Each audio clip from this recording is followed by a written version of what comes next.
তেখেতলোকক ন্যায়ৰ মাধ্যমেৰে কঠোৰৰ পৰা কঠোৰতম শাস্তি প্ৰদান কৰি জেল হাজতলৈ প্ৰেৰণ কৰিব লাগে।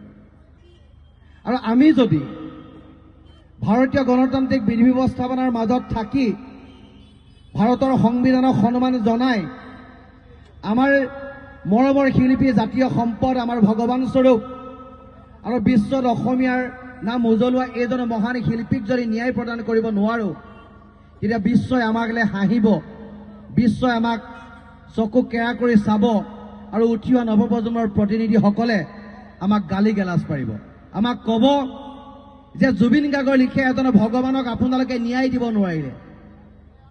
যিখন চৰকাৰে আমাৰ ভগৱানক ন্যায় দিব নোৱাৰিলে, সেইখন চৰকাৰে সৰ্বসাধাৰণ ৰাইজক কেনেকৈ ন্যায় প্ৰদান কৰিব? গতিকে সেইকাৰণে শিৱসাগৰ ৰাজপথৰ পৰা আমি শিৱসাগৰীয়া ৰাইজে এটা বাৰ্তা আমি দিছপুৰলৈ দিব বিচাৰিছোঁ যে জুবিন গাৰ্গ আমাৰ মাজৰ পৰা নোহোৱা দিনাৰ পৰা 30 লক্ষাধিক জুবিন গাৰ্গ অনুৰাগীয়ে ৰাজপথত বাহৰ পাতি আছিল আৰু কোনো এজন ব্যক্তিয়ে আইন ভংগ কৰি কিবা অপ্ৰীতিকৰ পৰিস্থিতি সৃষ্টি কৰা নাছিল।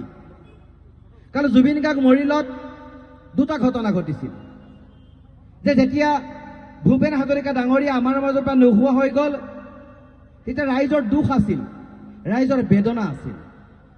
আৰু যিদিনা জুবিন গাৰ্গ ডাঙৰীয়াক আমাৰ মাজৰ পৰা কাঢ়ি লৈ যোৱা হ'ল, অসমীয়া সৰ্বস্তৰৰ ৰাইজৰ দুখ আৰু বেদনাত মৰ্মাহত হ'ল আৰু তাৰ লগে লগে ক্ষোভৰ একুৰা জুয়ে অন্তৰাত্মা দহি আছে। কাৰণ তেখেতক পৰিকল্পিতভাৱে হত্যা কৰা হৈছে, তেখেতক মৃত্যুৰ মুখলৈ তিল তিলকৈ ঠেলি দিয়া হৈছে আৰু এখিনি মানুহৰ দ্বাৰা তেখেতৰ অৰ্থনৈতিক লেনদেনৰ গোটেই কথা বতৰাবিলাক ঢাকি ৰাখিবৰ কাৰণে তেখেতক মৃত্যুৰ মুখলৈ ঠেলি দিলে।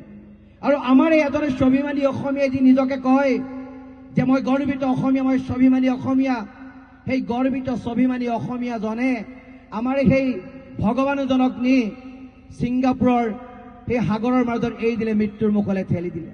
আৰু যেতিয়া তেওঁ গম পাইছিল যে আমাৰ হাৰ্টথ্ৰ জুবিন গাৰ্গ ডাঙৰীয়াৰ অকালে মৃত্যু হৈছে, তেতিয়া তেওঁ এটা টিভি চেনেলৰ স্বত্বাধিকাৰীলৈ ফোন কৰি কৈছে, মই এখন বিজনেছ মিটত আছোঁ, মই এখন এৰিব নোৱাৰোঁ, আপুনি যাওক, তাত কিবা হৈছে নেকি খবৰ লওক। আৰে তুমি যেতিয়া ষ্টেজত ক'ব পাৰা Zubeen Garg is our soul, Zubeen Garg is my backbone, আৰু তাৰপিছত তুমি কোৱা যে পইচা তোমালৈ ডাঙৰ হ'ল, জাতীয় সম্পদটো তোমাৰ কাৰণে গৌণ হ'ল। গতিকে এইজনী ব্যক্তিক আমি উচিত শাস্তি পোৱাটো বিচাৰিছোঁ। ব্যক্তিগতভাৱে তেখেতৰ লগত আমাৰ কোনো শত্ৰুতা নাই, ব্যক্তিগতভাৱে জুবিন গাৰ্গৰ লগত থকা সিদ্ধাৰ্থ শৰ্মা আৰু যিসকল ব্যক্তি, গোস্বামী উপাধি যিসকল ব্যক্তি এই ক্ষেত্ৰত জড়িত আছে, ব্যক্তিগত শত্ৰুতা আমাৰ কাৰোলৈ নাই। কিন্তু আমি তেখেতলোকক আমি সামাজিক শত্ৰু হিচাপে আমি গণ্য কৰিছোঁ। আমাৰ যেতিয়া প্ৰাণৰ স্পন্দন জুবিন গাৰ্গক কাঢ়ি লৈ গুচি গ'ল, ভগৱান এজনক যেতিয়া কাঢ়ি লৈ গুচি গ'ল, আৰু অসমৰ সৰ্বস্তৰৰ ৰাইজ যেতিয়া শোকত ম্ৰিয়মান হৈছে, আৰু ৰাইজে এটাই বিচাৰিছে যে অসমৰ মুখ্যমন্ত্ৰী মহোদয়, আপুনি ছিংগাপুৰৰ পৰা অসমৰ সোণাৰপুৰলৈকে যিয়ে দায়িত্ব আপুনি পালন কৰি, জাতীয় দায়িত্ব আপুনি পালন কৰিলে আৰু অসমৰ ৰাইজক আপুনি আশ্বস্ত কৰিলে যে আপুনি এই কাম কৰিব পাৰিছে আৰু ৰাইজে আপোনাক মৰম দিছে, ৰাইজে আপোনাক ধন্যবাদ দিছে। কিন্তু ৰাইজে আপোনালৈ এইটোও চকু চাই আছে যে জুবিন গাৰ্গৰ মৃত্যুৰ উচিত তদন্ত হ'বনে, দোষীয়ে শাস্তি পাবনে, নে দোষীয়ে আইনৰ সুৰুঙাৰে আৰু ডাঙৰ ডাঙৰ মানুহৰ হাত আছে বুলি কৈ তেখেতলোকে হাৰি যাব। গতিকে সেই দৃষ্টি আপোনালৈ আছে। ৰাইজে যেনেকৈ আপোনাক মৰম কৰিছে, আপোনাক আশীৰ্বাদ দিছে, ন্যায় লাগে। আমাৰ অসমীয়াৰ হিয়াৰ আমঠু জুবিন গাৰ্গৰ মৃত্যুৰ ৰহস্য ইতিমধ্যে ঘনীভূত হৈ পৰিছে। ই যেনে পৰিকল্পিত এক হত্যাকাণ্ড আছিল, এই কথা ইতিমধ্যে অসমৰ আকাশে বতাহে ভাহি আছে। সেয়েহে এই ৰহস্য ফাদিল কৰিব লাগে আৰু এই ঘটনাৰ তদন্ত অত্যন্ত ক্ষীপ্ৰ হ'ব লাগে, পানী নহৰকা বিধৰ হ'ব লাগে আৰু দোষীয়ে শাস্তি পাব লাগিব। এই শাস্তি কঠোৰৰ পৰা কঠোৰতম শাস্তি হ'ব লাগিব। অসমৰ ইতিহাসত এই শাস্তি দৃষ্টান্তমূলক শাস্তি হিচাপে ইতিহাসৰ পাতত লিপিবদ্ধ হ'ব লাগিব। আইনে শাস্তি দিবই, কিন্তু ৰাইজৰ কাঠগড়াত এই পাপী কেইটাই কোনো কালেও কস্মিন কালেও হাৰি যাব নোৱাৰে। মাননীয় মুখ্যমন্ত্ৰী মহোদয়ে এই মুহূৰ্তলৈকে অত্যন্ত আন্তৰিকতাৰে ক্ষিপ্ৰতাৰে এটা জাতীয় দায়িত্ব পালন কৰিছে। আমি আশা ৰাখিছো তেখেতে যি তদন্তৰ কমিটি গঠন কৰিছে SITকে ধৰি, মই ভাবো তেখেতে শেষ মুহূৰ্তলৈকে গোটেই প্ৰক্ৰিয়াটো সমাপন কৰাৰ ক্ষেত্ৰত এক নিৰ্ণায়ক ভূমিকা গ্ৰহণ কৰি জাতীয় দায়িত্ব পালন কৰিব। আপুনি জুবিন গাৰ্গ ডাঙৰীয়া ইহলীলা সম্বৰণ কৰিছিল আৰু তাৰ ভিডিঅ' ক্লিপবোৰ চাই আমি অনুমান কৰিছোঁ যে এইটো এটা হত্যাকাণ্ড আৰু ৰাইজৰ পূৰ্বানুমান সত্য প্ৰমাণিত হৈ বহুখিনি কথা এই মুহূৰ্তত অসমীয়া ৰাইজৰ আগত স্পষ্ট হৈ পৰিছে আৰু চৰকাৰে কথাবিলাক বুজি পাইছে। কিন্তু চৰকাৰে ছিংগাপুৰৰ পৰা সোণাপুৰলৈকে যিটো জাতীয় দায়িত্ব পালন কৰি তেওঁ জুবিন গাৰ্গক সন্তুষ্টিকাত সকলোখিনি কৰিলে, তাক অসমীয়া ৰাইজে ধন্যবাদ দিছে আৰু অসমীয়া ৰাইজে তাক শলাগ লৈছে।